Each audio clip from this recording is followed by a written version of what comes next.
Welcome to Lyra Echo Stories, where every story echoes emotions, memories, and hidden truths. Step in and feel the echo of every tale. When I accidentally knocked over my husband's bag, a bright red lipstick fell out. I never wear that color. I said nothing. I just wrote on the bathroom mirror, "Divorce," and left to my friend's place. That evening, there were 17 missed calls. Good day, dear listeners. It's Briella again. I'm glad you're here with me. Please like this video and listen to my story till the end, and let me know which city you're listening from. That way I can see how far my story has traveled.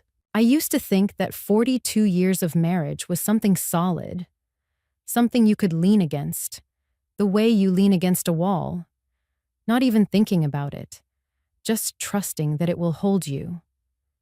Frank and I had built that wall together, brick by brick, through 3 kids, 2 cross-country moves, 1 miscarriage we never fully talked about, and more ordinary Tuesdays than I could count. Our house in Maplewood, New Jersey, the white colonial with the crooked mailbox Frank always meant to fix, was paid off. Our youngest daughter, Rachel, had just given us our second grandchild. By every measure I knew how to use, my life was complete. I was 64 years old. I baked sourdough on Fridays. I volunteered at the public library on Wednesday afternoons. I had a book club, a garden that needed more attention than I gave it, and a husband who kissed me on the cheek every morning before he left for the office. Frank was 67, semi-retired from the engineering firm he'd worked at for 30 years, but he'd taken on what he called consulting work, a few projects here and there to keep himself busy. I thought that was healthy. I was glad he had purpose. I never thought to look closer. The first signal came so quietly I almost didn't hear it. It was late February, a Thursday. Frank came home later than usual, not dramatically late, maybe 40 minutes. And when I asked where he'd been, he said, "Traffic on Route 9, in the tone people use when they've already prepared the answer. I didn't press. Why would I? We'd been married 42 years. But later, clearing the dinner table, I noticed he'd barely touched his food, and Frank had always had the appetite of a man 20 years younger. He said he wasn't feeling well. He went to bed early. I stood in the kitchen for a long moment, holding his half-full plate over the trash can. Something small and cold moved through me, like a draft under a closed door. I threw the food away and told myself I was imagining things, but the signals kept coming, small and regular as drops from a leaky faucet. His cell phone, which used to sit on the kitchen counter charging overnight, had migrated to the nightstand on his side of the bed. He'd started taking it into the bathroom. Once, when it buzzed at dinner and I glanced over reflexively, he turned it face down in a motion so fast and smooth it felt practiced. He laughed and said it was just his buddy Dave from the firm, always texting about golf. I nodded and passed the salad. He began coming home smelling different. Not perfume exactly, nothing so obvious. More like he'd been somewhere that had a particular air to it. Something clean and synthetic, like a newer building, an apartment maybe, with fresh carpet and plug-in air fresheners. I know that smell. Rachel had it in her first place. He bought new shirts. Frank had worn the same brand of Oxford button-down since the early 90s. Suddenly, there were slim-cut things in the closet, colors he'd never worn. Sage, dusty blue. I asked about them once. He said a colleague had convinced him to try something different. He was 67 years old and updating his wardrobe for a colleague. I started watching. Not frantically. I want to be honest about that. I watched the way you watch a stain on the ceiling after a heavy rain, wondering if it's spreading. Then came the morning that changed everything. It was a Saturday in mid-March. Frank had gone out to get the car washed. Another new habit. The man had let that Buick go gray with road salt every winter for a decade, and he'd left his brown leather messenger bag hanging on the hook by the back door. I wasn't snooping. I want to be clear about that, too. I was carrying a load of recycling to the bin in the garage, and I misjudged the space in the narrow hallway. My elbow caught the strap. The bag swung, tipped, and fell open. I watched it happen almost slowly, the way accidents happen in that strange, suspended moment before the sound arrives. The bag hit the floor and its contents spilled out. His reading glasses in the soft case, a folded receipt, his spare car key, a chapstick he'd had for years, and a lipstick, bright red. The kind of red that makes no attempt to be subtle. A small, gold-capped tube of Revlon Super Lustrous in a shade that could only be called fire engine red. It rolled 2 inches across our kitchen floor tile and stopped. I didn't wear red lipstick. I hadn't worn any lipstick at all in months. I stood there with my arms full of newspapers and cardboard, looking down at that small red cylinder, and I felt the wall I'd been leaning against for 42 years, quietly, completely, give way. I put down the recycling. I picked up the lipstick. I held it for a moment. It was waxy and cold, like a fact. Then I put it back exactly where it had fallen. I gathered up his bag and hung it back on the hook the way it had been. And I went upstairs. I sat on the edge of the bed, our bed, the same queen-sized mattress we'd bought in 1998 after our old one finally gave. And I did not cry. I noticed that about myself. I'd always imagined that if something like this ever happened, I would cry. Fall apart, maybe. Call one of my daughters in a panic. But I just sat there with my hands folded in my lap, very still, while the heat came on and ticked through the radiators, and I looked at the framed photo on the dresser. Frank and me at Rachel's wedding, 5 years ago. He had his arm around me. We were both laughing at something someone off camera had just said. I had no idea what. I began to take inventory. Not of feelings. Feelings could wait. I mean a real inventory, the kind you do when you're trying to understand the dimensions of a problem. The house was in both our names. I knew that because I'd signed the deed myself in 1989 in a lawyer's office in Cranford with bad air conditioning. Our savings account was joint, the account we'd been depositing into since Frank's first real salary, the one that now held just over $230,000, plus the CDs we'd rolled over twice. There was Frank's pension from the firm, which had vested fully at his 30-year mark. And there was the consulting income, the new work. I realized I had never, not once, seen a pay stub or a client contract. He'd mentioned figures occasionally, vaguely. I had let it go. I was a woman who had managed this household for 42 years. I had raised 3 children, maintained the finances when Frank traveled, negotiated with contractors, kept files on every appliance warranty we'd ever owned. I was not helpless, but I had been, I could see it now, sitting on that bed. I had been deliberately kept at a comfortable distance from certain things, and I had allowed it because I trusted him. That trust was lying on the kitchen floor in the shape of a red lipstick tube. Fear came then. A specific, practical fear, not a dramatic one. What if he'd already moved money? What if the consulting work was being deposited somewhere I didn't have access to?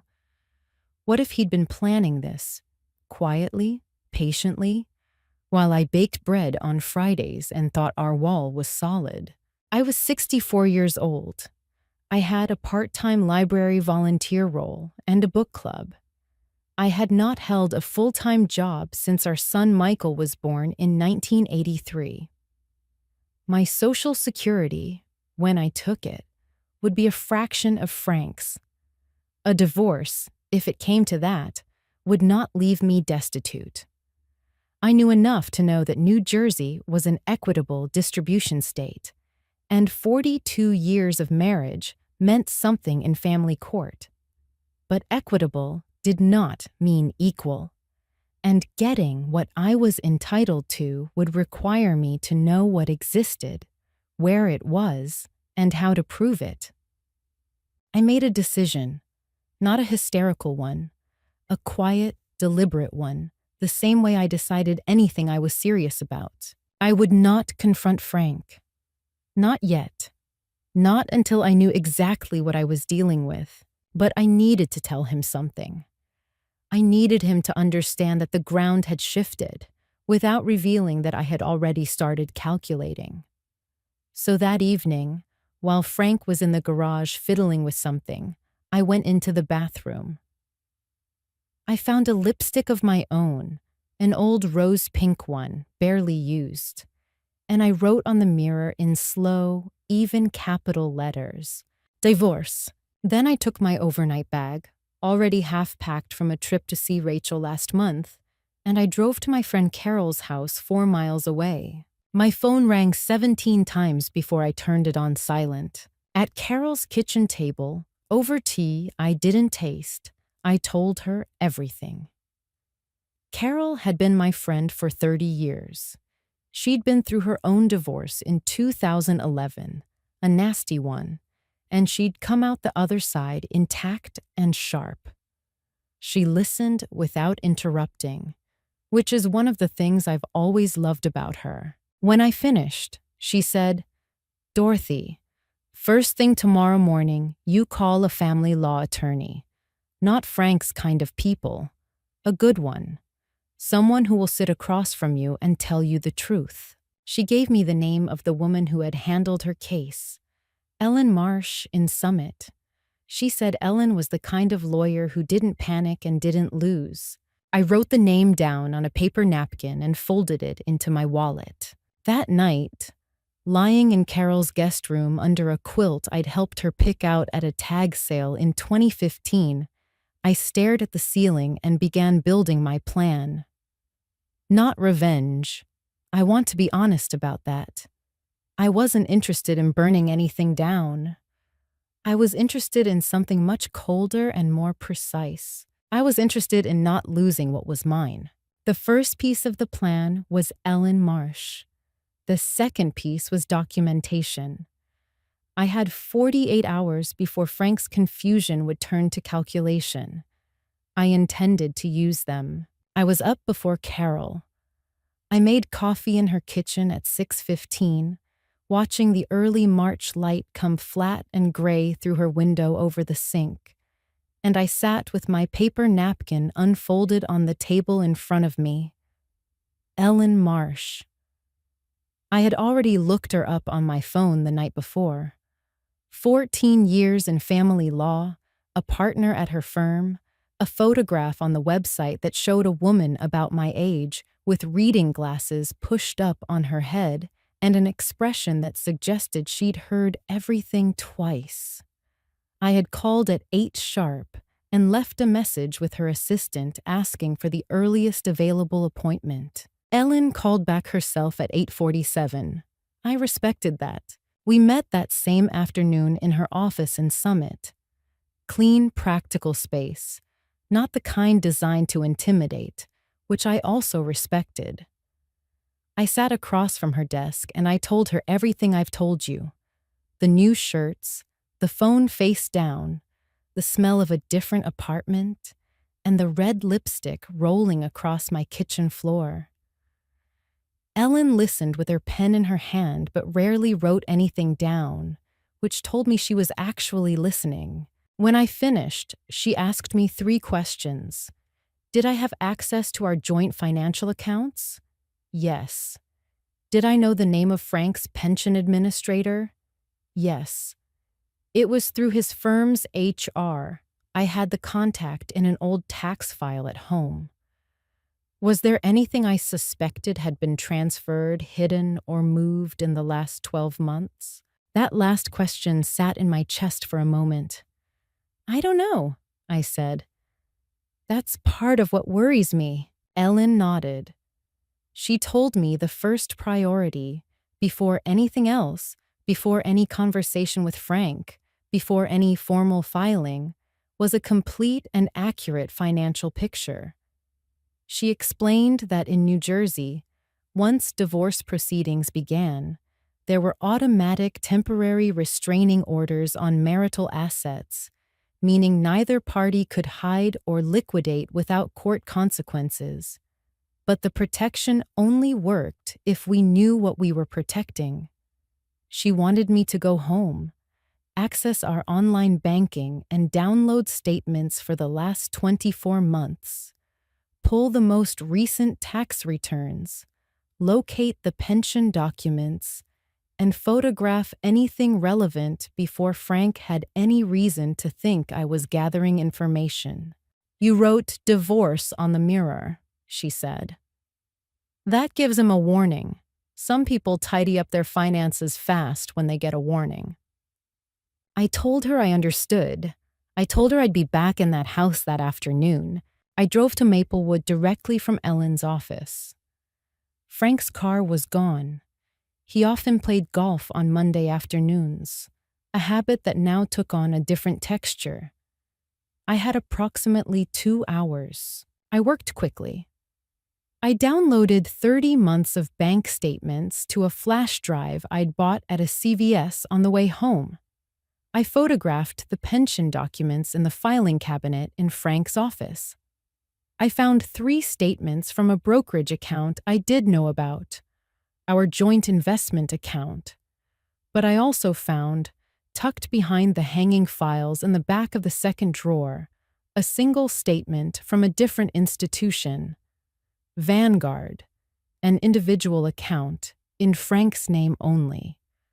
The most recent balance shown was $41,200. I photographed every page. My hands were steady. I noticed that, in the same detached way I'd noticed not crying. I carried the flash drive and my phone back to the kitchen, poured a glass of water, and stood at the counter looking at the bathroom door down the hall. The mirror. My words still written there in rose-pink lipstick, because Frank, apparently, had not wiped it off. That told me something, too. Then my phone rang. It was Frank. I answered. Dot. His voice had that careful, engineered quality I recognized from the few times over the years we'd had serious disagreements, the voice that wanted to sound calm because it was not. Where are you? I'm home, I said. A beat. You're home right now? Yes. Another beat, longer. I think we need to talk. I agree, I said, but not today. I need a few more days. He started to say something about how we should just sit down together, how whatever I was thinking wasn't what it looked like, how we'd been married 42 years. I let him say it. Then I told him calmly that I had spoken to an attorney and that he should probably do the same. The quality of silence on the other end of the line changed in a way I can only describe as a door closing. An attorney, he repeated. Yes. I heard him breathing. Then, Dot, you're overreacting. Frank, I said, and I was surprised by how level my voice came out. I found the lipstick. He said nothing. That silence was my first direct confirmation. Not an explanation, not a denial. Just the silence of a man whose cover had finally, precisely, been removed. I told him I would be staying at Carol's for another few nights, and I hung up. I stood in my kitchen for a moment. Our kitchen, with its 42 years of accumulated ordinary life, and I felt the last, small, stubborn hope I hadn't known I was carrying quietly dissolve. What remained was not grief, not yet. What remained was clarity. I put the flash drive in my purse, locked the front door behind me, and drove back to Carol's. There was no going back from what I now knew, and I found, to my own surprise, that I didn't want to go back. Ellen filed the divorce complaint the following Friday. By then, I had returned to the house. It was my house, too. And Ellen had been clear that leaving the marital home for an extended period could complicate things. So I moved back in on Wednesday, into the guest room down the hall from the bedroom Frank and I had shared. He was home when I arrived. We moved around each other in the kitchen like two people who had forgotten the choreography of the same room. He tried twice to start a conversation. I told him both times to speak through the attorneys. He didn't like that. His jaw did the thing it had always done when he felt outmaneuvered, a small forward thrust, almost imperceptible. I had spent 42 years learning every micro-expression on that face. I used them now like a field guide. The filing set things in motion quickly. On Monday, Ellen sent the formal notice to Frank's attorney, a man named Gerald Poole, who operated out of a large firm in Morristown and whose website featured a great deal of photography of boardrooms. This was telling. Gerald Poole was not a family law specialist. He was a business litigator. Frank had called in someone to protect assets, not to negotiate a fair settlement. That, too, was information. The automatic temporary restraining orders kicked in with the filing, which meant neither of us could touch the joint accounts without court permission. It was at this point, I later reconstructed the timeline, that Frank made his first serious mistake. He called his brother Dennis. Dennis Harris was 3 years younger than Frank and had, for the entire span of my marriage, been the person Frank called when he needed help doing something he didn't want me to know about. Dennis had helped Frank hide a car repair bill in 1994. He'd been involved in some private business investment in 2008 I'd never gotten the full story on. He was not a bad man, exactly, but he was loyal to Frank the way a dog is loyal, without judgment, without question. Dennis called me on a Tuesday evening. I almost didn't answer. Then I decided I wanted to hear what he'd been sent to say. "Dot," he said, in a voice that tried to land somewhere between concern and authority. "Frank is devastated. He loves you. Whatever you found, whatever you think is going on, this is 42 years. You have grandchildren. Don't do something you can't undo." I let him finish. Then I said, "Dennis, I've retained an attorney, and so has Frank. Any communication between us needs to go through them." I was polite. I was not cold, exactly. I simply declined to engage. He shifted then. The concerned tone dropped and something harder came through. He told me I was being vindictive, that I wanted to blow up the family over nothing, that if I pursued this, I would be left with a lot less than I thought, because Frank had options I wasn't aware of. There it was. I said, "Thank you for the call, Dennis," and I hung up. I forwarded a summary of the conversation to Ellen by email that night. She wrote back within an hour. "Document everything. That call may matter." 2 days later, something more direct happened. I came out of the library on Wednesday afternoon. It was my volunteer shift, and I had decided to keep every element of my normal routine, both for my own sanity and because disrupting routines signals vulnerability. And she was standing next to my car. I knew who she was immediately, though I had never seen her before. She was perhaps 35, blonde, in a wool coat that was too light for the weather. She was holding her keys with both hands in a way that looked either anxious or rehearsed. I couldn't tell which. Her name, I would confirm from phone records Ellen later subpoenaed, was Cindy Walters. She said my name. I stopped walking. "I think we should talk," she said. I looked at her for a long moment. This woman who had been in my marriage for however long, who had left her lipstick in my husband's bag. And I felt something that surprised me.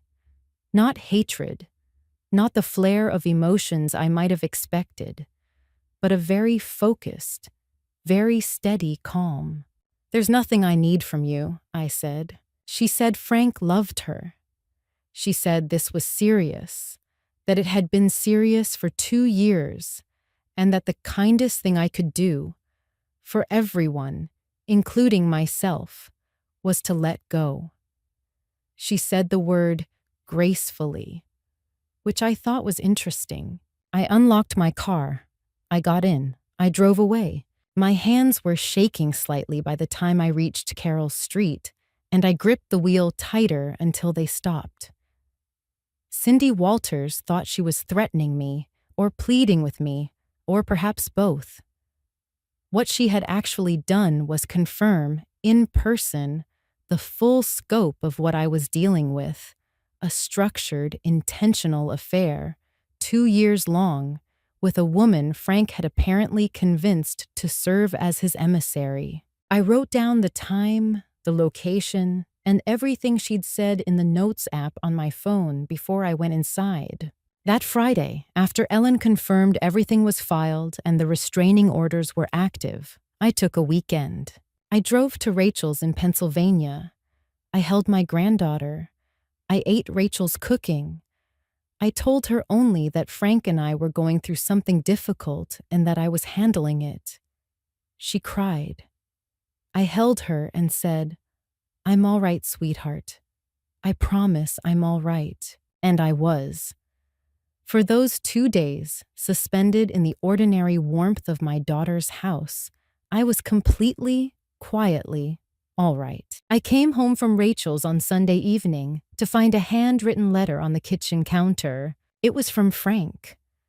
4 pages, his handwriting, the careful, slanted script he'd used since he was a boy in Catholic school, the same hand that had signed our marriage certificate. I stood in my coat at the kitchen counter and read all 4 pages. He said he was sorry. He said it more than once, in more than one way, and some of it sounded real. He said that what had happened with Cindy had been a mistake, a word I noticed he used rather than relationship or affair, and that he had ended it.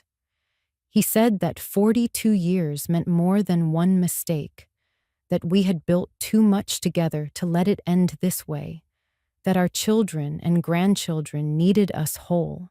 He said he had asked Gerald Poole to reach out to Ellen about exploring reconciliation options. I read the letter twice. Then I put it in a folder in my bag, because documents are documents, and Ellen would want to see it. Then I put the kettle on and thought carefully about what I actually felt. What I felt was not temptation, or rather, I felt it and I recognized it for what it was. The pull toward the familiar, the appeal of stepping back from a difficult and uncertain path onto a worn and known one. 42 years was not nothing. I was 64. The future suddenly felt very wide and very uncharted in a way that the last several weeks had kept me too busy to fully register. But I also felt, underneath that pull, something that had not been there before all this started.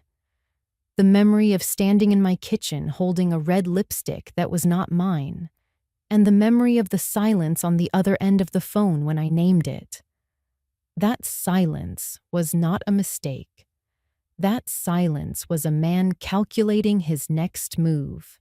The kettle boiled. I made tea. On Monday, I called Ellen and told her about the letter. She said Gerald Poole had indeed reached out, proposing mediation as a first step. She said it was my choice, as it always would be, but that she wanted me to know. In New Jersey, marital assets were evaluated at their value on the date of complaint filing. The filing was done. The Vanguard account had been found. The picture was reasonably complete. Reconciliation was an option, she said, but it was not a legal strategy. It was a personal one.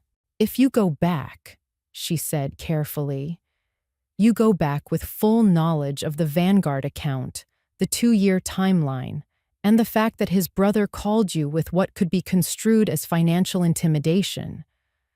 Make sure that's the person you want to go back to. I told her I understood. I told her to hold steady on the filing. That week, Frank stopped leaving letters and started being very quiet in the house. A different kind of quiet than the first week, less wounded, more watchful. I could feel him recalibrating. He began leaving for his consulting in the mornings again, though I noticed he was often back by noon. I said nothing. I maintained my routines with the precision of someone who knows they're being observed. Carol had, by this point, told 2 other friends, with my permission. Linda, who had gone through a late-life financial renegotiation with her ex-husband in 2018 and had very specific practical knowledge, and Meredith, who was an estate attorney by profession and my friend by 30 years of book club. I did not want a committee. I wanted 2 women who knew things I needed to know. The 4 of us met at Carol's on Thursday evening, with wine I didn't drink much of, and conversation I was wholly present for. Meredith confirmed what Ellen had said about equitable distribution and added that given the length of the marriage, my years as primary homemaker, and Frank's significantly higher earning history, I had a strong claim for a larger share. She also mentioned, delicately, that if Frank had made financial gifts or transfers to Cindy Walters during the marriage, those could potentially be reclaimed as marital assets in the settlement. That was something I had not considered. Linda was more practical. She told me to open a personal checking account in my own name immediately, fund it with whatever I was legally entitled to from our joint account, according to my agreement with Ellen, and begin establishing my individual credit history. I had a credit card in my own name from years ago, something I'd kept almost superstitiously through decades of joint accounts. Linda said that instinct had been a good one. I drove home from Carol's that night feeling something I hadn't expected to feel. Less alone. That is not nothing. When you are 64 years old and the life you thought you were living has turned out to have a room in it you weren't told about. Cindy Walters did not contact me again. Frank was quiet. Gerald Poole and Ellen exchanged formal correspondence. The machinery of it all moved in its slow, procedural way, and I kept steady inside it. I tended my garden. I went to book club. I baked sourdough on Friday because that had always been mine, not ours. I waited. It was a Saturday morning in April when they both came. I was in the kitchen making coffee when I heard 2 car doors. I looked out the window over the sink and watched Frank come up the front walk. And behind him, 1 step back, Dennis. Frank had his hands in his jacket pockets, the sage-colored jacket, one of the new ones. And Dennis had the particular forward-leaning posture of a man who believes he is about to solve a problem. I considered not answering the door. Then I decided that was wrong. Let them say what they'd come to say, in the house that still had my name on the deed, and say it to my face. I opened the door. Frank said he just wanted to talk. He looked tired in a real way, not a performed way, And for a moment, I felt the old reflex of concern. 42 years of noticing when he wasn't sleeping. And then I felt myself notice the reflex and set it down.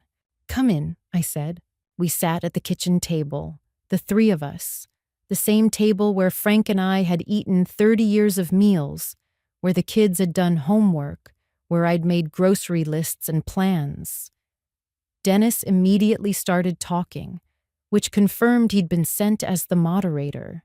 He said this whole situation had gotten out of hand. He said Frank was truly sorry, that Cindy was out of the picture, completely, finally. He said the family was at stake, that the grandchildren would be confused and hurt. He said the word unnecessary several times, applied to the divorce proceedings, as though my response to being deceived for 2 years was the problem requiring justification. Then Frank spoke, and his tone was different from the letter. The letter had been private, and private Frank could afford to be wounded. This Frank, at this table, with Dennis beside him, was negotiating. He told me that if we proceeded with the divorce as filed, things would become very complicated. He said that the consulting work he'd been doing had been structured in a way that, he paused here, chose his words, was technically separate from our marital finances, and that untangling it in court would take a long time and cost both of us significantly. He said there was a better way. He said we could handle this privately, fairly, come to an agreement without putting everything through the courts. "What does privately mean?" I asked. Dennis jumped in. "It meant we sat down with a mediator. One of Frank's choosing," he said, though he didn't use exactly those words, "and worked out a settlement without a trial.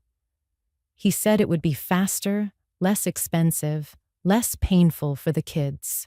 He said it so reasonably. I want to give him that." If I had been a woman in the first week of shock, sitting at this table with these two men who knew me and spoke in measured tones about the family and the grandchildren and keeping things private, I might have been moved. But I was not in the first week of shock. I had spent 6 weeks building a clear, documented picture of my own financial reality. I had an attorney who didn't panic and didn't lose. I had Carol and Linda and Meredith. And I had Ellen's voice in my ear from our last phone call. A private settlement proposed by the other party using their mediator on their timeline is not a settlement. It's a surrender dressed as a compromise. I looked at Frank across the table, really looked at him, the way I hadn't let myself do since the lipstick, because looking directly at 42 years is a different kind of work. "Frank," I said, "I have a very good attorney. If the consulting work was structured outside of marital assets, she'll find that out, and so will the court. If it wasn't, then it's part of the estate. Either way, the right place to sort it out is in front of a judge." Dennis opened his mouth. "I'm not done," I said, and Dennis closed it. "I understand you both came here to help. I understand that in your minds this looks like a reasonable offer. But I am not going to agree to a private settlement negotiated at my kitchen table with my soon-to-be ex-husband and his brother on a Saturday morning. You need to go now." Frank stood up slowly. His jaw did the thing. Dennis made one more attempt, something about how I would regret being so rigid. And I stood up too, which ended the conversation. They left. I locked the front door and stood with my back against it, and I felt it then. A fine, cold thread of fear running through me. The technically separate language. The private settlement pressure. The mediator of their choice. These were not the moves of a man who had nothing to hide. These were the moves of a man with something specific to protect. And if he had something specific to protect, I needed to find it. I was afraid, I won't pretend otherwise. But the fear didn't hollow me out, it sharpened me. I went to the kitchen, picked up my phone, and called Ellen. "We need to look harder at the consulting income," I said. It took Ellen's forensic accountant 6 weeks. Her name was Paula Stroud, and she was the most thorough person I had ever watched work. She went through 3 years of tax returns, Frank's consulting contracts, and 2 LLC filings in Delaware, companies I had never heard of, entities that had existed on paper while I baked sourdough and tended my garden and believed I understood the shape of my own financial life. Here is what Paula found. Over 31 months, Frank had directed approximately $140,000 in consulting income into a limited liability company called HF Consulting LLC. The F for Frank, the H for Harris. That LLC had a business checking account. From that account, over the same period, he had made 44 transfers to a personal checking account held in the name of Cynthia Walters. The total transferred to Cindy Walters came to just under $62,000. Gifts from marital assets to a third party. In New Jersey family law, that has a name: dissipation of marital assets, and it has consequences. Ellen presented this to Gerald Poole in a formal letter 3 weeks before the hearing date. His response was to request an extension, which told us everything we needed to know about how prepared Frank's side was for what Paula had found. The extension was denied. The hearing was held on a Thursday in June in the Chancery Division courtroom in the Morris County Courthouse, a room with wood paneling that had darkened over decades and fluorescent lighting that made everyone look equally tired. I wore a gray blazer over a white blouse, clothes I had chosen carefully for their quality of projecting exactly nothing. I sat at the table beside Ellen and I breathed through my nose, and I watched Frank come in with Gerald Poole and take the seat across the room. Frank looked at me when he sat down. I looked back. I gave him nothing. The proceeding was not a trial in the dramatic sense. It was a hearing on the financial disclosure and the dissipation claims. But what happened in that room was, for our particular story, the decisive moment. Gerald Poole attempted to argue that HF Consulting, LLC, had been formed prior to the marriage deteriorating, and that the payments to Cindy Walters were repayment for professional services rendered. The claim being that she had done bookkeeping work for the LLC. Ellen placed Paula Stroud's forensic report in front of the judge. Paula had traced the payment schedule. The transfers had increased significantly in frequency and size, starting in the same month that Frank had begun coming home smelling of Cindy's apartment. She had also obtained, through proper channels, the record showing Cindy Walters had no formal business license, no registered business entity, and had filed no Schedule C income for any of the years in question. The judge, a woman of about 60 with very good posture and wire-rimmed glasses, looked at the report for a long moment. Then she looked at Gerald Poole and asked him to clarify the professional services claim. Gerald Poole clarified at some length. He was not a family law specialist, and it showed. He used language designed for contract disputes and corporate litigation, and it sat wrong in that room, like furniture from the wrong house. Frank, I noticed, had stopped looking at anyone directly. He was looking at the table in front of him with the expression of a man who has run out of the calculation he came in with. I felt, in that moment, something I had not permitted myself to feel since March, a clean, quiet, comprehensive calm. Not triumph, that would come later, and in a smaller, private form, just calm. The calm of having done the work, documented the facts, let the truth sit in front of the right people. Ellen spoke for 11 minutes. She presented the dissipation total, the LLC documentation, the Vanguard account that had not been disclosed in Frank's initial financial declaration, and the record of Dennis's phone call, which, paired with Frank's subsequent proposal of a private settlement, Ellen characterized as a coordinated attempt to resolve the matter outside of court before the LLC records could be properly examined. Gerald Poole objected to the characterization. The judge noted the objection and continued reading Paula's report. The judge did not rule that day. That is not how these hearings work. But she issued an interim order. The Vanguard account was frozen pending full disclosure, and both parties were required to submit complete financial certifications within 10 business days.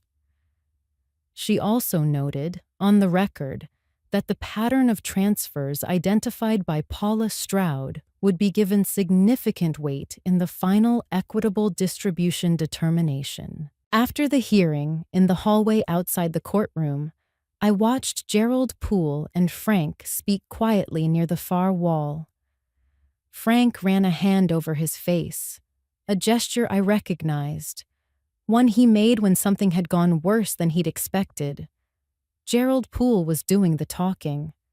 Frank was standing very still, listening, in the posture of someone being told things they do not want to hear. Ellen touched my elbow. "Good day," she said quietly. It was. It genuinely was. The final settlement hearing was in September. Those 3 months between June and September were their own kind of endurance. Frank's team, after the June hearing, made 2 more attempts at private negotiation. Both relayed through Gerald Poole to Ellen, and both declined. Frank, I learned later from Rachel, had been staying with Dennis since May. He had told the children that we were working things out, a phrase that became increasingly hollow as the legal record accumulated. In August, Rachel called me on a Sunday evening. She'd spoken to her father. She asked me carefully whether there was any possibility of reconciliation. I sat with that question for a moment before I answered. Rachel was not asking it on Frank's behalf. I knew my daughter. She was asking it because she was 38 years old, and her parents' marriage had been a fixed point in her world for her entire life, and fixed points, when they move, create a specific kind of vertigo. "No, sweetheart," I said. "But I want you to know, I am not doing this in anger. I'm doing this because I know what is mine, and I know what is true." She was quiet. Then she said, "Okay, Mom, what do you need?" That was when I cried. Not for the marriage. I had done that privately, in increments, over the previous 5 months. I cried because my daughter had asked the right question, and it was the right question at the right time. The September hearing was different from June. Frank's attorneys had completed the financial certification, under court mandate, and the full picture was now visible to everyone in that room. The Vanguard account, $41,200. The LLC dissipation, $61,940 transferred to Cindy Walters. The pension, fully vested. The joint accounts. The house. Ellen had prepared a comprehensive marital estate valuation and a proposed distribution. Given the length of the marriage, my role as homemaker and primary caregiver for the early decades, my significantly lower earning history and Social Security projection, and, centrally, the dissipation finding, She was arguing for a distribution weighted substantially in my favor. Gerald Poole's counterproposal was modest adjustments. He was working, I could see, from a position of diminished leverage. The judge had read everything. She asked several precise questions, of both attorneys, of Frank directly at one point, and once of me. She asked me whether I had been aware of the HF Consulting LLC during the marriage. No, I said, I was not. She looked at me for a moment over her glasses. Then she moved on. Her ruling, issued 12 days later in a written decision I read at Carol's kitchen table with a cup of tea, was thorough and unambiguous. The marital home in Maplewood was awarded to me. I could sell it, remain in it, or transfer it. It was mine.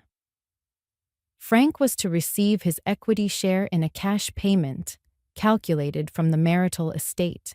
The joint savings, $231,000, were split 60% to me, 40% to Frank. The Vanguard account, the hidden one, was included in the marital estate and distributed accordingly.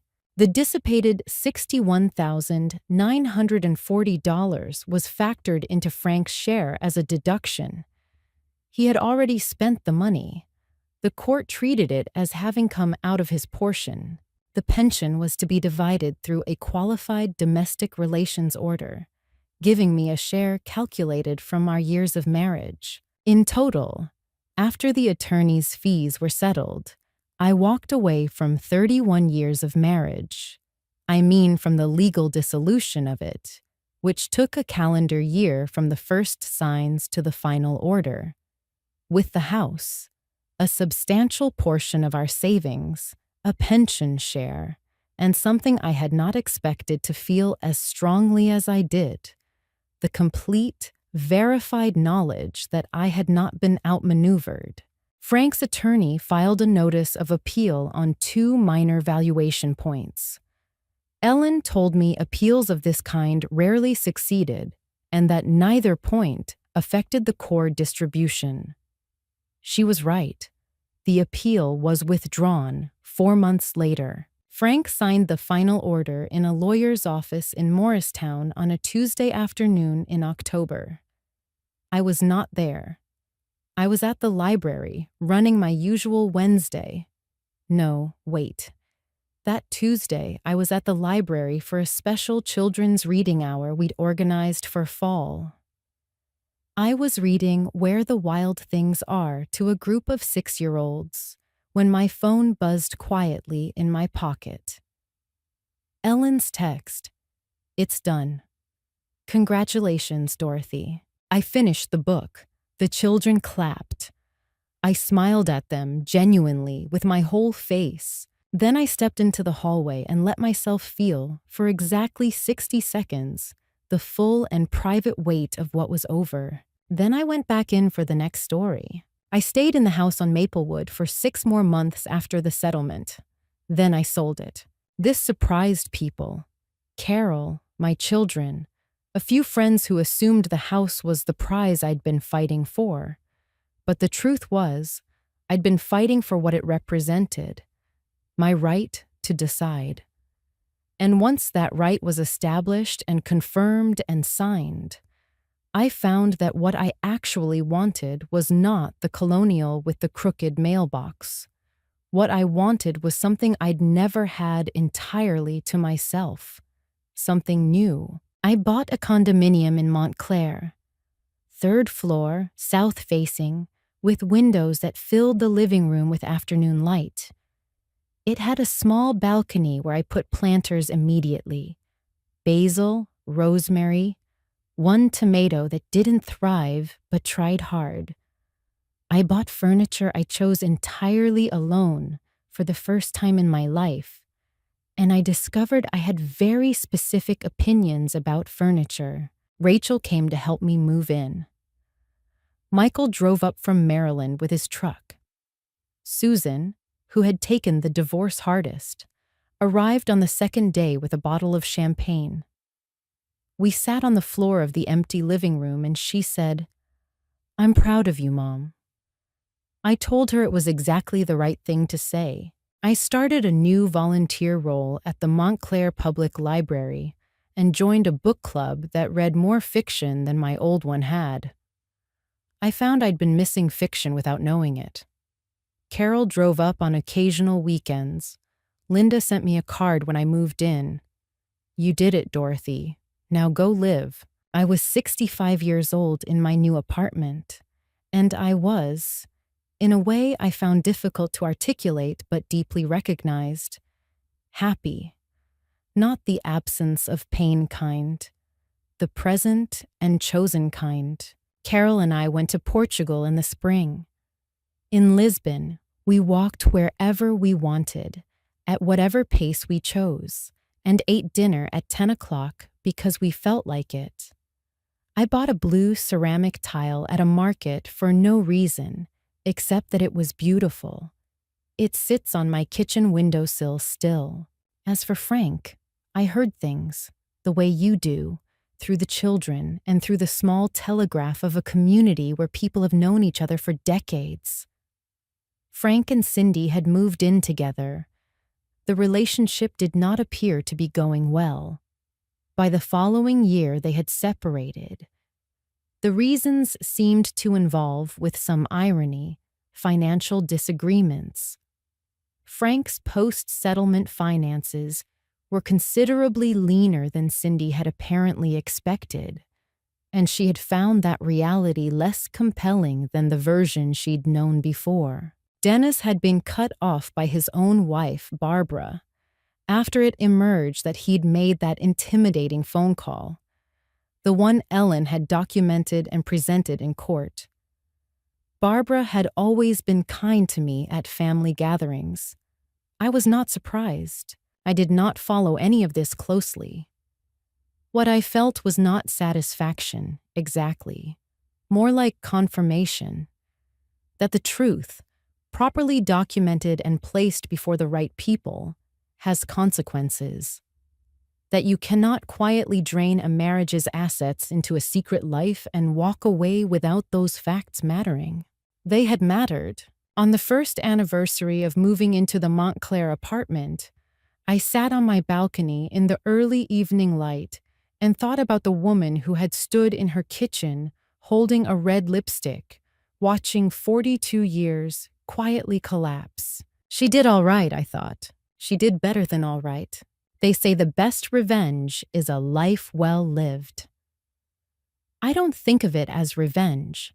I think of it as accounting, knowing what is yours, documenting what is true, and refusing to sign away either one at someone else's kitchen table. I was 64 years old and I started over.